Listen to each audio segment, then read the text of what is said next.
the process of democracy, the government will elect their president. ফেব্রুয়ারি মাসের বিভিন্ন ঘটনা দেখে আমার মনে হয়েছিল পাকিস্তানিরা বঙ্গবন্ধু শেখ মুজিব বা আওয়ামী লীগের কাছে ক্ষমতা হস্তান্তর করবে না। ইতিমধ্যেই তারা গোপনে পূর্ব পাকিস্তানে সৈন্য নিয়ে আসা শুরু করে। পাকিস্তানিদের এই ধরনের খারাপ মতলব বা কর্মকাণ্ড সাধারণ মানুষ বা রাজনৈতিক নেতাদের পক্ষে জানা সম্ভব ছিল না। এমনকি বাঙালি সামরিক কর্মকর্তাদের কাছেও বিষয়টা খুব গোপন রাখা হতো। সম্ভবত বাঙালি হিসেবে আমি প্রথম পশ্চিম পাকিস্তান থেকে সৈন্য নিয়ে আসার বিষয়টি বুঝতে পেরেছি। এ সময় ঢাকায় শুধু তেজগাঁও বিমানবন্দরে বোয়িং বিমান ওঠানামা করত। তেজগাঁও বিমানবন্দরের উল্টো পাশে বর্তমান প্রধানমন্ত্রী কার্যালয়ের উত্তরে সরকারি বাসায় আমি পরিবার নিয়ে বসবাস করতাম। বিমানবন্দরে কোনো বিমান ওঠানামা করলে আমি বাসা থেকেই তা দেখতে পেতাম। সম্ভবত 18 ফেব্রুয়ারি বেলা 3:30টার দিকে বিমানবন্দরে একটি বোয়িং এয়ারক্রাফট অবতরণ করে। আমি সে সময় বিমানবন্দরের কাছে দাঁড়িয়েছিলাম। আমি ঢাকা বেজের এক জ্যেষ্ঠ কর্মকর্তা হওয়ায় সব বিমানের আসা যাওয়ার খবর জানতে পারতাম। অথচ এই সময়ে যে পশ্চিম পাকিস্তান বা অন্য জায়গা থেকে কোনো বিমান আসবে তা আমার জানা ছিল না। বিমানটি নামার পর দেখলাম সিভিলিয়ান পোশাকে সেনাবাহিনীর জওয়ানরা নামছে। ঘটনার পরপরই আমি তখনকার ডিজিএফের ঢাকা শাখার প্রধান উইং কমান্ডার আমিনুল ইসলামকে জিজ্ঞেস করেছি কেন সৈন্য নিয়ে আসা হচ্ছে। তিনি কোনো সদুত্তর দিতে পারেননি।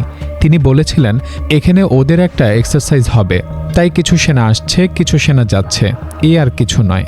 কিন্তু আমি স্পষ্টতই বুঝতে পারছিলাম যে তিনি সঠিক কথাটি বলছেন না। আমার মনে হয়েছে যে তিনি প্রকৃত তথ্যটি আমার কাছে গোপন করছেন। তবে এটাও হতে পারে পাকিস্তানিরা তাকেও অন্ধকারে রেখেছিল। উইং কমান্ডার ইসলাম বিমান বাহিনীর একজন বাঙালি কর্মকর্তা ছিলেন।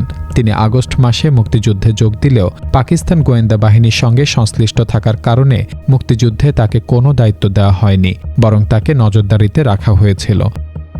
আমিনুল ইসলাম পরবর্তী সময় এয়ার ভাইস মার্শাল পদে উন্নীত হয়ে ডিজিএফের প্রধান হয়েছিলেন। পরে বাংলাদেশ সরকারের মন্ত্রীও ছিলেন। পশ্চিম পাকিস্তান থেকে সৈন্য আসার সংবাদ আমি নিজের ভেতরে রাখিনি, বরং চেষ্টা করেছি সবাইকে জানাতে। কিছু কিছু ক্ষেত্রে সফলও হয়েছি।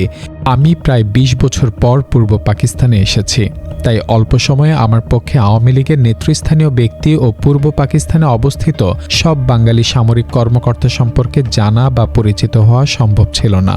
তারপরও আমি এই সময়ে আমার স্ত্রীর বড় বোন Fauzia Mirza, wing commander SR Mirza ও ফ্লাইট লেফটেন্যান্ট রেজার মাধ্যমে পূর্ব পাকিস্তানের প্রশাসনের ভেতরকার সংবাদ, বিশেষ করে সামরিক বাহিনীর সংবাদ আওয়ামী লীগের সর্বোচ্চ নীতি নির্ধারকদের কাছে পাঠাতাম। তাদের জানাই যে পশ্চিম পাকিস্তান থেকে প্রায় প্রতিদিন বিমান ভর্তি অস্ত্র ও সেনা ঢাকায় আসছে। গোপনীয়তার স্বার্থে এদের বেসামরিক পোশাকে ঢাকায় জমায়েত করা হচ্ছে। পশ্চিম পাকিস্তান থেকে আনা অস্ত্রগুলো দ্রুত অন্য জায়গায় নিয়ে যাওয়া হচ্ছে, যাতে কেউ দেখতে না পায়। এভাবে অস্ত্র ও সেনা আনা ক্রমে বাড়তে থাকে। এ ধরনের খবর যে শুধু আমি একা আওয়ামী লীগের নেতাদের কাছে পাঠাতাম তা নয়। আমার পরামর্শে আমার স্ত্রীও বঙ্গবন্ধুর ছোট বোন খাদিজা হোসাইনের স্বামী সৈয়দ হোসেনের কাছে এসব খবর নিজ উদ্যোগে পৌঁছে দিতেন। 1971 সালে ফেব্রুয়ারি পর্যন্ত পূর্ব পাকিস্তানে মাত্র এক ডিভিশন তথা 14তম ডিভিশন সৈন্য ছিল। এই ডিভিশনের জনবল ছিল প্রায় 14,000।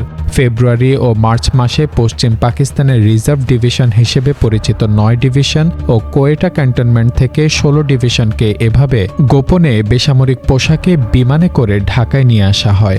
অন্যদিকে 2রা মার্চ এমভি সোয়াত নামের একটি পাকিস্তানি জাহাজ প্রায় 7,000 টন অস্ত্র ও গোলাবারুদ নিয়ে চট্টগ্রাম বন্দরে নোঙর করে। এতে বোঝা যায় পাকিস্তানিরা কিভাবে দ্রুত পূর্ব পাকিস্তানে তাদের শক্তি বৃদ্ধি করছিল। এ সংবাদ আওয়ামী লীগ নেতাদের মধ্যে অনেকে জানতেন। তাদের দৃষ্টিভঙ্গি সম্ভবত পাকিস্তানের সামরিক প্রস্তুতি এবং পূর্ব পাকিস্তানে তাদের শক্তি বৃদ্ধির দিকে ছিল না। তাদের একটি ধারণা ছিল তারা সমস্যাটি রাজনৈতিকভাবেই সমাধান করে ফেলবেন। আমি মনে করি জাতির এ ধরনের ক্রান্তিকালে রাজনৈতিক পরিকল্পনা ছাড়াও একাধিক বিকল্প পরিকল্পনা থাকা উচিত ছিল।